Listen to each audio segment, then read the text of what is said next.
नमस्कार और बहुत बहुत स्वागत है आपका सीएनबीसी आवाज़ में और आरबीआई मॉनेटरी पॉलिसी के हमारे इस खास शो में। तो खास तौर पे हमारे कंज्यूमर्स को इस मॉनेटरी पॉलिसी से क्या फ़ायदा हुआ है उस पर फोकस होगा। तो बिल्कुल सही आपने पहचाना, कहा कि आरबीआई ने एक बार फिर, मैं कहूँगा सरप्राइज़ ही है, क्योंकि कोई भी श्योरिटी के साथ ये नहीं कह सकता था कि रेट कट होगा ही होगा।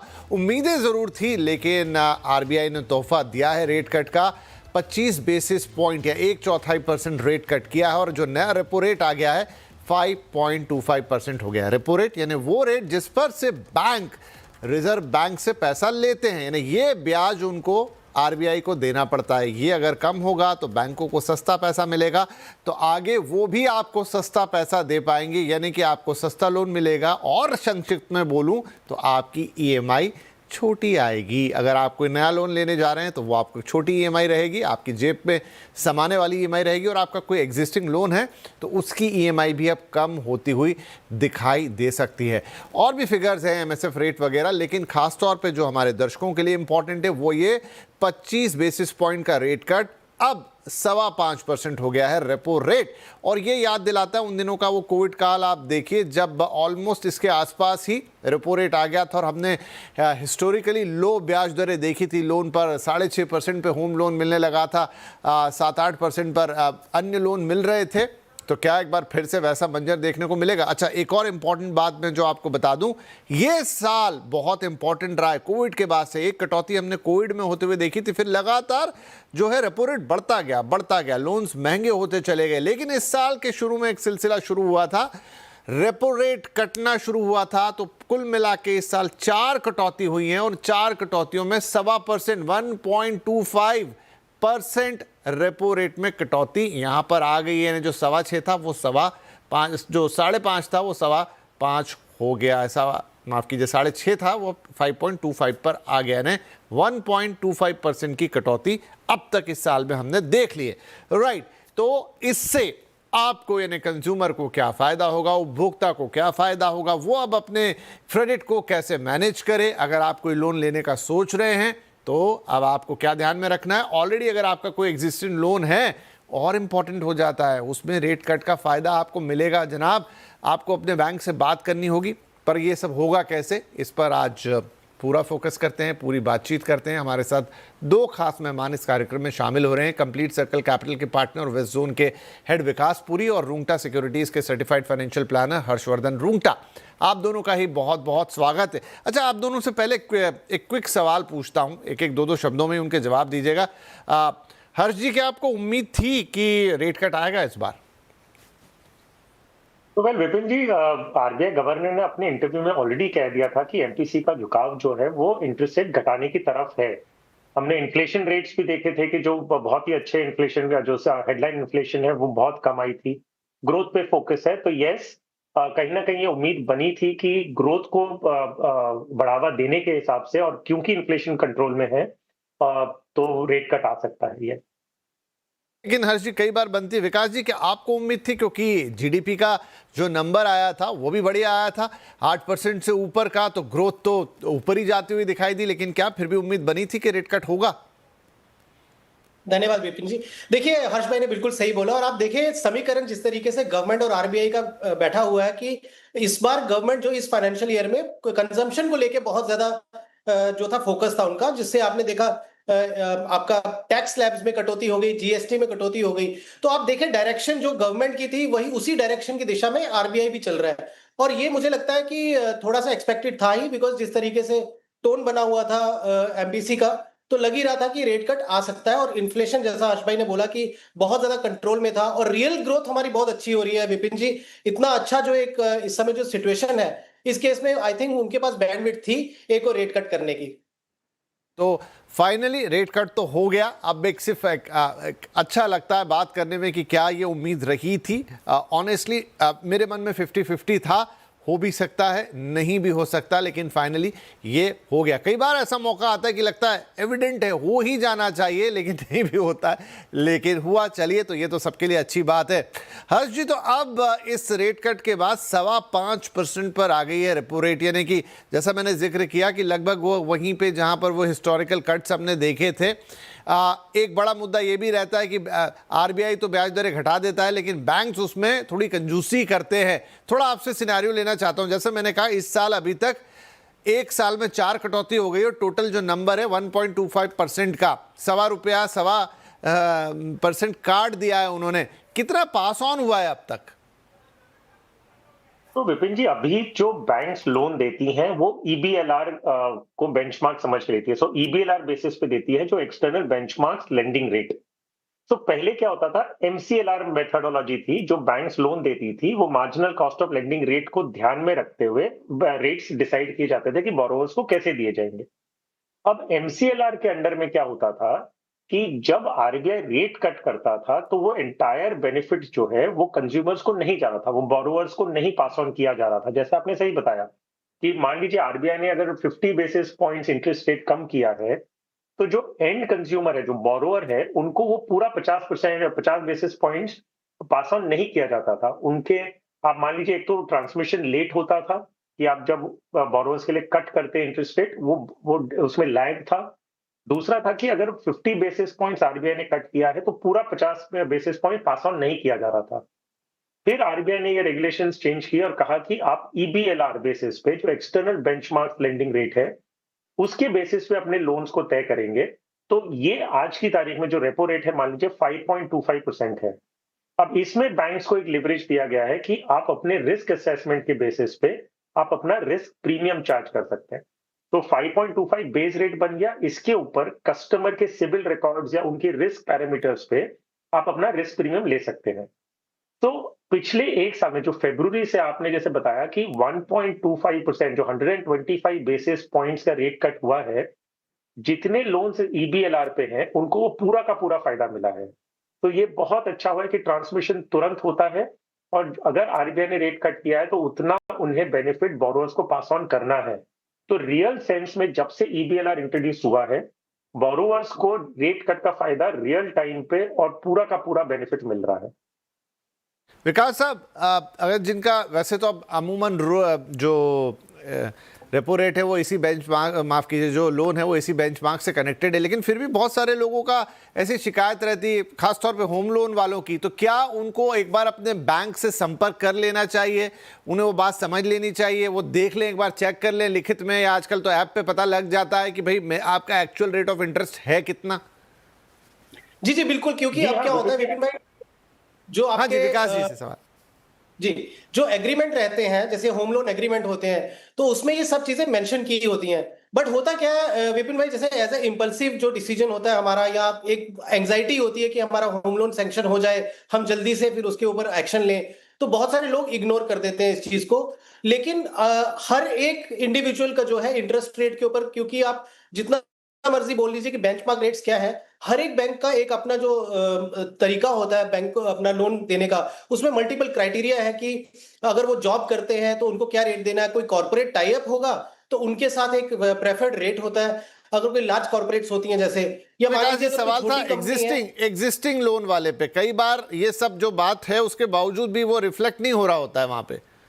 या उसमें एक चीज तो तय है विपिन जी, विद ड्यू रिस्पेक्ट, बट क्या होता है कि वो सामने से आके कई बार बैंक्स जो है कुछ करते हैं, ऐसा नहीं है कि बैंक्स नहीं करते, बट बहुत बार जो है हमने देखा कि एग्जिस्टिंग जो एप्लीकेंट्स होते हैं या लोन होल्डर्स होते हैं, उनको सामने से जाके बोलना पड़ता है कि मेरे लोन को रीएडजस्ट करिए। और बहुत बार उसमें क्या होता है कि जैसे अगर आप बैलेंस ट्रांसफर, कई बार आप देखते हैं इस तरह की केसेस बहुत आते हैं, जब इंटरेस्ट रेट नीचे आते हैं तो कई बार बैंक आपका इंटरेस्ट रेट नीचे नहीं कर रहा होता, तो दूसरा बैंक पहले से ऑफर मार देता है कि मैं आपको इतने रेट पे ये करके दूंगा, आप बैलेंस ट्रांसफर करवाइए। तो आप देखिएगा जब इंटरेस्ट रेट्स नीचे आते हैं उस समय सबसे ज्यादा अगर होम लोन वाले जो इकोसिस्टम में कुछ चेंजेस होती है वो होती है बैलेंस ट्रांसफर की। हाउएवर बहुत सारे बैंक्स, जब उनको ये लगता है कि कोई हमसे शिफ्ट हो रहा है या हमारे बैंक को छोड़ के जा रहा है, तो वो क्या करते हैं, एक नॉमिनल फी लेके उसको रीएडजस्ट कर देते हैं। तो ये बहुत ही कॉमन प्रैक्टिस है। बट आपने एक चीज बिल्कुल सही बोली कि आप जितना रेट कट हुआ उतना वो ट्रांसमिट हो जाएगा और ऑटोमेटिकली हो जाएगा, और कुछ भी करने की जरूरत नहीं है। तो कई बार, आई वुड नॉट से 100%, बट कई बार ऐसा होता है कि ये जो बायर होता है, होम लोन बोरोवर है, उसको सामने से जाके थोड़ा सा चेक करना चाहिए। तो ये एक प्रैक्टिस है जो मुझे लगता है कि जिसने भी होम लोन लिया है उसको जाके बार बार इसको एक every time when there is a change in interest rate, तो आपने उसको रिविजिट करना चाहिए। और हर्ष जी, अब मैं नए लोगों की बात कर लेता हूं कि मुझे लगता है अभी थोड़े दिनों बाद एडवर्टाइजमेंट आने लग जाएंगे पेपर्स में कि अब होम लोन इतने पे, और आई थिंक वो 7% के आसपास फ्लोट करेगा। जैसा एक बार हमने तो 6.5% भी देखा था, और जिनकी क्रेडिट प्रोफाइल बहुत अच्छी होगी उनके लिए वो मिनिमम वाला रेट भी एडवर्टाइजमेंट में चमकेगा। तो अब जो नए बोरोवर्स हैं, ये सब कुछ होने के बाद जब 5.25% पर आपका रेपो रेट आ गया है, उनको नए लोन के लिए कैसे अप्रोच करना चाहिए? तो विपिन जी, एक चीज मैं ऐड करना चाहूंगा जो विकास जी ने बताई कि आपका जो सवाल था कि एग्जिस्टिंग बोरोवर्स को अगर ये फायदा नहीं मिल रहा है तो उन्हें क्या करना है। तो पहली बात आपको समझना है कि बैंक ने आपके लोन को प्राइस कैसे किया है। तो एक आपका बेस बन गया जो रेपो रेट है, सो 5.25 आज की तारीख में बेस रेट है। इसके ऊपर कस्टमर की रिस्क पैरामीटर, रिस्क प्रीमियम जोड़ा जाता है। तो 5.25 बेस रेट है और आप मान लीजिए 7.25 दे रहे हैं, तो 2% जो 200 बेसिस पॉइंट्स आपको लग रहा है वो आपकी क्रेडिट स्कोर रिस्क प्रोफाइल के हिसाब से लग रहा है। अब मान लीजिए रेपो रेट तो 5.25 है, जब 5.5 था आप 7.25 भर रहे थे, एक एग्जांपल के लेते हैं। अब 5.25 हो गया, मतलब 25 बेसिस पॉइंट्स कटा है, लेकिन साइमल्टेनियसली आपके अगर क्रेडिट स्कोर खराब हुआ है तो आपका रिस्क प्रीमियम बढ़ गया है। तो हो सकता है कि इंटरेस्ट रेट घटने के बावजूद आपको फायदा नहीं मिल रहा है, क्योंकि आपका रिस्क प्रीमियम बढ़ गया है, क्योंकि आपका क्रेडिट स्कोर कम हो गया है। तो ये पैरामीटर को ध्यान में रखते हुए आपको अपनी बैंक को अप्रोच करना है। और आपका अगर क्रेडिट स्कोर चेंज नहीं हुआ है और बैंक आपका फायदा, आपको इंटरेस्ट रेट घटने का फायदा आपको दे नहीं रहा है, तब डेफिनेटली आपको बैंक को ये हाईलाइट करना है और आपका इंटरेस्ट रेट घटा के लेना है। अब जो सवाल था आपका कि नए बोरोवर्स क्या करें, तो सीधी सी बात है कि अगर देखिए, पहली बात, एज अ बोरोवर आप अपना क्रेडिट वर्थ को जाने। अगर आपका क्रेडिट स्कोर 750 के ऊपर है तो आप एक अच्छे बोरोवर की लिस्ट में आते हैं। अगर 800 के ऊपर है तो आप प्रिफर्ड बोरोवर की लिस्ट में आएंगे। और हर एक बैंक अपनी वेबसाइट पे एक चार्ट देके रखा है कि अगर आपका क्रेडिट स्कोर 800 के ऊपर है तो हम XYZ इंटरेस्ट रेट लेंगे आपसे। अगर आपका 750 है तो हम कितना लेंगे, थोड़ा ज्यादा होगा ऑफकोर्स। अगर आपका 600 कितना है तो हम इंटरेस्ट रेट और बढ़ाएंगे। तो बेसिक पैरामीटर ये है, 5.25 आपका बेस बन गया। अब इसके ऊपर आपके क्रेडिट स्कोर के बेसिस पे आपको रिस्क प्रीमियम देना होगा। तो एज ए न्यू बोरोवर पहले तो आप अपना क्रेडिट स्कोर चेक करें, जो साल में एक बार फ्री में आपको दिया जाता है। वो क्रेडिट स्कोर पे आप अवेयर हों कि आपकी credit worthiness in the eyes of the lender क्या है, और उसके बेसिस पे आप नेगोशिएट करें। क्लियर बात है कि आज की तारीख में आप जो इंटरेस्ट रेट एक्सपेक्ट करते हैं अपने होम लोन पे, एक अच्छे बोरोवर की भी बात करूं तो 7% से 7.25 या 7.5 मैक्सिमम, इस रेंज में आपको आज की तारीख में लोन मिलना चाहिए after considering today's rate cut. तो ये तो बात हो गई होम लोन की। अगर रिटेल लोन जैसे ऑटो लोन, पर्सनल लोन या अन्य किसी तरह का लोन है, विकास जी, उस पर किस तरह से अप्रोच करनी होगी अब? देखिए, एक तो हमें ना कंपैरिजन करना बहुत जरूरी है, बिकॉज हर एक बैंक जो होते हैं या फाइनेंशियल इंस्टीट्यूशंस जो होती हैं, हर एक की अपनी अपनी एक पॉलिसी होती है कि कितना उन्होंने, जैसे हर्ष भाई बोल रहे हैं कि रिस्क प्रीमियम कितना ऐड करना है। तो और देखिए कैसा होता है विपिन जी, बहुत सारी, जैसे मान लीजिए ए कैटेगरी वाली कोई कंपनीज हैं, जैसे इंडिया की जो लार्जेस्ट कॉर्पोरेट्स हैं, अब उनमें कई बार बैंक्स जाते हैं, वो एक ऑफर फ्लोट करते हैं कि आपके सभी एम्प्लॉयज को हम एक प्रेफर्ड रेट दे देंगे। लेकिन उनके एम्प्लॉयज में कोई एक एम्प्लॉय ऐसा होगा जिसका सिबिल खराब है, तो उनको वो प्रेफर्ड रेट नहीं मिलेगा, क्योंकि वहां पे उनका जो थोड़ा सा रिस्क प्रीमियम जो होगा ऐड होगा, तो वहां रेट थोड़ा सा डिफरेंट हो जाएगा। हम एक आइडियल सिनेरियो मान के चलते हैं कि मेरा सिबिल स्कोर अच्छा है या मेरा क्रेडिट रेटिंग अच्छी है, और हमें जो बैंक्स ऑफर कर रहे हैं, तो वहां पे दो तीन चीजें जानना बहुत जरूरी है। एक कि देखिए, होम लोन में तो विपिन जी प्री क्लोजर जो है कोई भी चार्जेस नहीं होते, बट ऑटो लोन में या पर्सनल लोन में या दूसरे जो लोन होते हैं उसमें प्री क्लोजर चार्जेस भी रहते हैं।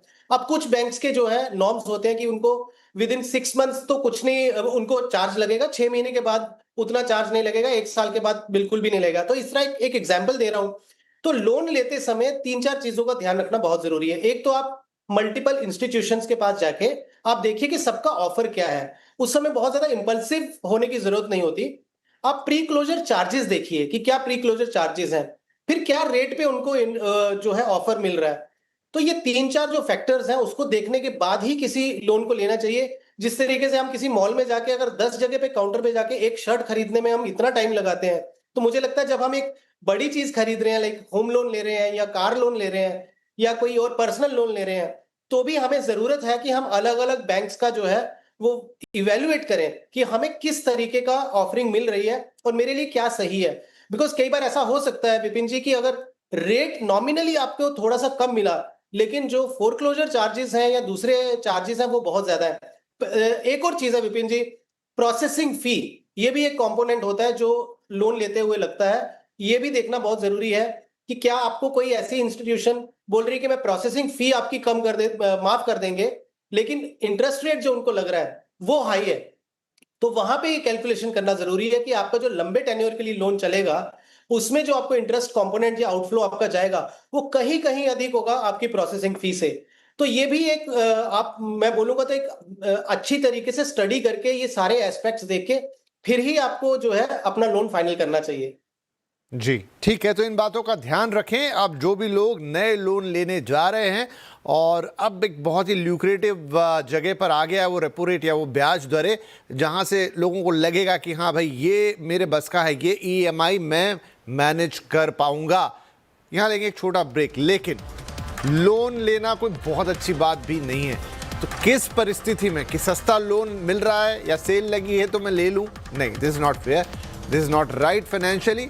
वो भी हम अपने एक्सपर्ट से पूछेंगे कि लोन आपको किस कंडीशन में लेना है, भले ही सस्ता ही क्यों ना मिल रहा हो। एंड इसकी दूसरी बात कि भाई ये तो सस्ता हो गया, इसका मतलब है कि अब आप जो पैसा बैंक में जमा करते हो एफडी में, उस पर ब्याज दर कम आएगी। तो क्या तोहफा सस्ते लोन का मौका?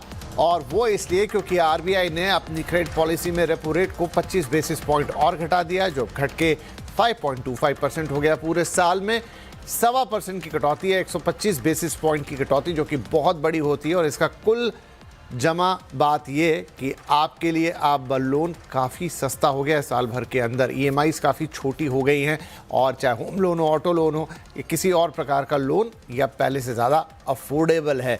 तो ब्रेक से पहले हमने लोन के ऊपर काफ़ी चर्चा की, जिसे लोन लेना है उसे क्या करना और एग्जिस्टिंग लोन बोरोअर के लिए क्या है। लेकिन अब बड़ा सवाल यह है कि लोन लेना किस परिस्थिति में। हमारे दोनों मेहमान हमारे साथ हैं। हर्ष जी, लोन ले लेना सस्ता मिल रहा है या सेल लगी है तो मैं खरीद लूं चीज़ें, सस्ता लोन है तो ले ही डालूं, चलो बढ़िया है मैं अफोर्ड कर सकता हूं, is it a right criteria? क्या क्या 2-3 मानक हैं जिनके हिसाब से आपको तय करना चाहिए कि मुझे लोन लेना चाहिए या नहीं? तो देखिए विपिन जी, पहले तो जो 125 बेसिस पॉइंट्स की कटौती हुई है, इससे फायदा जो एग्जिस्टिंग बोरोवर्स का है वो कितना है वो समझ लेते हैं, ताकि आपको समझ में आएगा कि आगे जाते हुए हमें क्या करना है। तो पहली बात है, अगर आपका 1 करोड़ का लोन है, एक उदाहरण के रूप में बता रहा हूं कैलकुलेशन पर्पस के लिए, कि मान लीजिए 1 करोड़ का आपका लोन है, 20 साल का आपका हाउसिंग लोन था, आप पहले मान लीजिए 8% दे रहे थे, और अभी आपने 25 बेसिस पॉइंट्स का जो डिडक्शन हुआ है, उससे आपकी ईएमआई करीबन 2,000 रुपया कम होगी। तो अगर 125 बेसिस पॉइंट्स का जो रिडक्शन फरवरी से अभी तक का हुआ है, एक एक बोरोवर जिनका 1 करोड़ का लोन था 20 साल का, उनकी ईएमआई 10,000 रुपए से कम हो चुकी है। तो आज उतने 10,000 रुपए आपके हाथ में एक्स्ट्रा हैं, जो गवर्नमेंट चाहती है कि कंजम्पशन को बूस्ट किया जाए, विच मीन्स कि जीएसटी कटौती, इनकम टैक्स की स्लैब्स और ईएमआई कम होना, ये सारा जो एक्सेस लिक्विडिटी एक इंडिविजुअल के हाथ में होगा, वो कंजम्पशन और ग्रोथ को फ्यूल करेगा। अब जो आपका सवाल था कि मैं अभी लोन लेने जा रहा हूं तो मैं किस चीजों का ध्यान रखूं, क्योंकि एक्सेस लिक्विडिटी आपके हाथ में है, आपके पास चॉइस है कि आप इस एक्सेस लिक्विडिटी को एक अपने प्रोडक्टिव यूज के लिए डालें या आप उसे कंजम्पशन के लिए स्पेंड करें। तो लोन आपको कहां लेना है? अगर आप लोन कोई प्रोडक्टिव एसेट क्रिएट करने के लिए ले रहे हैं, मान लीजिए आप लोन ले रहे हैं अपना एक घर बनाने के लिए, जो एक इन्वेस्टमेंट के रूप में आप लेते हैं, तब आप कैलकुलेशन क्या करेंगे कि मेरा कॉस्ट ऑफ बोरोइंग जो है वो अभी आज की तारीख में 7 या 7.5 की रेंज में है। मुझे जो ग्रोथ दिख रही है उस एसेट्स पे वो मुझे ज्यादा दिख रही है। मान लीजिए आपने घर खरीदा, तो 20 साल बाद जितना मैं ब्याज दूंगा प्लस जो कॉस्ट लगता है उसे मेंटेन करने में, उससे ज्यादा मैं कमा के उससे निकलूंगा। तब आप लोन लेने की purely based on economic parameters पे आप उसे डिसाइड करेंगे। अब क्योंकि अगर आपके पास जो कम ब्याज दर पे लोन मिल रही है और आप बोलेंगे कि मुझे मेरी नीड्स नहीं वांट्स पे खर्चा करना है, विच मीन्स कि आप थोड़ा एक्सेस करते हैं ये बोल के कि क्योंकि ईएमआई कम हो गई है तो मैं क्यों ना एक बहुत ही महंगा लेटेस्ट आईफोन ले लूं, पता चले आपको उसकी जरूरत नहीं है। आपने हॉलीडेज पे जाने के लिए, जहां एक हॉलीडे आप साल की लेते थे, वहां पे अगर आप 2 या 3 हॉलीडे ले रहे हैं सिर्फ ये देख के कि मेरी ईएमआई का जो बर्डन है वो कम है, तो शायद आप वो डेथ ट्रैप में पड़ जाएंगे जहां पे आप लोन से कंज्यूम करते हुए आप ऐसी चीजें ले रहे हैं जिनकी कोई रीसेल वैल्यू नहीं है इन दैट कॉन्टेक्स्ट। तो ध्यान क्या रखना है, जो आपका सवाल था, कि जो भी आप स्पेंड कर रहे हैं क्या वो एक प्रोडक्टिव एसेट में जा रहा है कि क्या वो एक लाइफस्टाइल एक्सपेंस में जा रहा है। अगर लाइफस्टाइल एक्सपेंस में जा रहा है तो बहुत कॉन्शियसली डिसीजन ले, ना कि ब्याज दर कम होगी उसके लिए आप ले। ठीक है, ये बड़ा इंपॉर्टेंट है कि आप अपना उधारी देखिए, आपको इस पैसे की कीमत चुकानी पड़ती है, तो आपको बहुत सोच समझ के लेना चाहिए। कुछ चीज़ें लाइफ में एसेंशियल भी हैं, उनकी भी ज़रूरत है, लेकिन फिर भी जो हर्ष जी ने फॉर्मूला बताया उसका एक थंब रूल के तौर पे इस्तेमाल करेंगे तो एक सही डिसीजन लेंगे। एट लास्ट विकास जी, इसका एक अलग इम्पैक्ट भी आता है। वो लोग जो बैंक में पैसा रखते हैं, एफडी में पैसा लगाते हैं, जाहिर बात है कि अब उस पर ब्याज दर कम होता हुआ नजर आएगा। कितनी आकर्षक रह जाएगी एफडी अब, और अगर उसका कोई और विकल्प है तो वो क्या? देखिए Vipin ji, FD with due respect but inflation भी बीट नहीं होता है। अगर हालांकि पिछले कुछ क्वार्टर से इन्फ्लेशन नीचे है, बट अगर हम लॉन्ग टर्म अगर एक ट्रेंड देखेंगे तो अगर 4-5% का इन्फ्लेशन है और आप 7% तो अब एफडी में मिलने वाला नहीं है, क्योंकि विद न्यू रेट कट हमें लगता है कि वो 6-6.25% की रेंज में जो है एफडीज आ जाएंगी। और अगर आप शॉर्टर ड्यूरेशन का देखेंगे, 1 साल या 1 साल के नीचे का, तो एफडी का रेट और भी नीचे आ जाएगा। तो इस केस में फिक्स डिपॉजिट्स के बदले जो है आप अगर रिस्क एपेटाइट अगर आपकी अच्छी है, क्योंकि देखिए पैसा अगर आपका इन्फ्लेशन बीट नहीं कर रहा है तो वो भी नेगेटिव ही हो रहा है, तो ऐसे केस में मुझे लगता है थोड़ा सा अगर रिस्क ले लिया जाए तो आप एसआईपी कर सकते हैं म्यूचुअल फंड्स में, जो आपके एटलीस्ट इन्फ्लेशन को बीट कर पाए और आपके लिए थोड़ी सी वेल्थ क्रिएशन भी हो उसमें। और एक छोटा सा एग्जांपल भी दूंगा विपिन भाई, देखिए अगर मान लीजिए हम बात करते हैं कि 1 करोड़ का अगर किसी का अगर होम लोन चल रहा है और आज की तारीख में अगर उसकी 83 या 84,000 के आसपास की ईएमआई चल रही है, अगर मान लीजिए कल को ये 7% हो जाता है तो 1% इंटरेस्ट रेट ड्रॉप से आपकी ईएमआई 77,500 की हो जाएगी। अब आप सिर्फ एक देखिए, अगर थोड़ी सी कोई समझदारी कर ले, ये जो 6,100 के आसपास जो बच रहा है ईएमआई का, यही अगर वो अगर म्यूचुअल फंड का सिप कर लें तो बाय 20 इयर्स उनका 56 लाख के आसपास का कॉर्पस क्रिएट हो जाएगा। और यही अगर मान लीजिए वो थोड़ा हिम्मत करके 10,000 की सिप कर लें, यानी कि आपका होम लोन चल रहा है और 10,000 की अगर आप सिप कर लें, तो आपका जो कॉर्पस है वो लगभग 92 लाख से जो क्रिएट हो जाएगा, विच इज कि आपका जो 1 करोड़ का आपने लोन दिया, जब तक आपके 20 साल होंगे 1 करोड़ 86 लाख के आसपास आपका जो है टोटल रीपेमेंट होगा, यानी 86 लाख रुपए आपने इंटरेस्ट में पे कर दिया। बट अगर आपने समझदारी से केवल एक 10,000 रुपए की सिप लगा ली, और हमारे कैलकुलेशन या एजम्पशन है कि 12% से अगर वो ग्रो करता है तो लगभग 92 लाख रुपए आपका बन जाएगा, यानी आपने पूरा इंटरेस्ट जो है रिकवर कर लिया अपना। तो छोटी छोटी चीजें हैं विपिन जी, मैं तो ये बोलूंगा कि गुड ईएमआईज रखनी चाहिए, बैड ईएमआईज को अवॉइड करें। गुड ईएमआई हो गई आपका home loan is a good EMI, education के लिए अगर आप लोन ले रहे हैं it is a good EMI, and अगर म्यूचुअल फंड का सिप कर रहे हैं it is also an EMI but a good EMI. Avoid bad EMIs. जी जी बिल्कुल, इसी को पकड़ के, इसी लाइन को लेकर शो को समाप्त करना चाहेंगे कि ईएमआईज हों लाइफ में, लेकिन वो गुड ईएमआईज हों जो आगे आपको बेनिफिट दे, ना कि वो आपकी हार्ड एंड मनी को बस एक कंजम्पशन के मोड में उड़ा दे। वेल, तो डिसीजन फिर भी अंतिम आप ही का होगा, लेकिन आज हमारे दोनों मेहमानों ने आपको अच्छी तरह से सारे भेद बता दिए कि अभी हाल फिलहाल क्या हुआ और आपके पूरे जो क्रेडिट आपका जार्गन है उसके ऊपर उसका क्या इम्पैक्ट आएगा, लोन लेना है नहीं लेना है, कैसे लेना है, कब लेना है, और साथ में आपको एफडी का क्या करना है। बहुत बहुत शुक्रिया हर्ष जी और साथ में विकास जी, आप दोनों का ये कार्यक्रम में शामिल होने के लिए धन्यवाद। नमस्कार।